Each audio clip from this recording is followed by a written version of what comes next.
Kumusta mga boss? Panibagong araw, panibagong DIY project ulit tayo. So nung nakaraan nga ay nag-DIY tayo kung paano palitan yung tack switch ng multi-effects natin. At yun nga yung first time natin na gumamit ng pang solder o panghinang at marami tayong na-encounter na problems doon. Pero buti na lang at may mga nag-comment at nagbigay ng kanilang mga suggestions at tips kung paano natin mas mapapaayos yung trabaho natin. At ang isa lang ang problema dito ay itong ginagamit nating panghinang. Medyo mababa pala yung wattage nito kaya hindi niya matunaw yung wire na ginagamit natin. At ang isang comment nga nila ay gumamit tayo ng at least 40 watts na panghinang. Bali nabili ko pala to sa electronic shop ng 150 pesos. Disclaimer lang, hindi sponsored tong video na to ha. At syempre bumili na rin pala ako ng manipis na wire na panghinang para madaling tunawin. At syempre itong soldering pump natin na panghigop sa mga natunaw na soldering wire para mas maging malinis yung gawa natin. At syempre ang pinaka-importante sa lahat, ang proteksyon para sa ating kalusugan. Mahalagang matutunan mo to dahil sobrang laking tulong nito lalo na pag nasiraan ka ng kable sa gig. O siya, umpisa na natin. Ang gagawin ko pala ngayon ay papalitan ko ng male XLR socket tong MP3 cable ko dahil female pala yung nakalagay dito. At ito pala yung papalit natin na nabili ko din sa electronic shop ng worth 80 pesos lang. Alright? Ang unang gagawin natin syempre ay babaklasin natin yung XLR socket.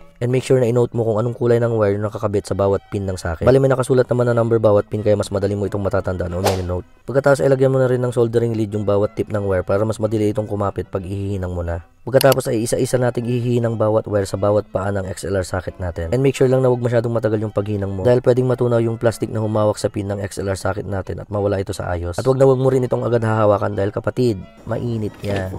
Pagkatapos pag okay na yung hinang ay assemble na natin to at ilalagay na natin yung case niya para masubukan niya. At syempre bago ang lahat, huwag mo rin kakalimutan i-click yung follow button kung bago ka pa lang sa page na to. So yun na nga, so far okay naman yung ginawa nating DIY project. Kaya see you sa mga susunod na episodes ng Buhay Banda.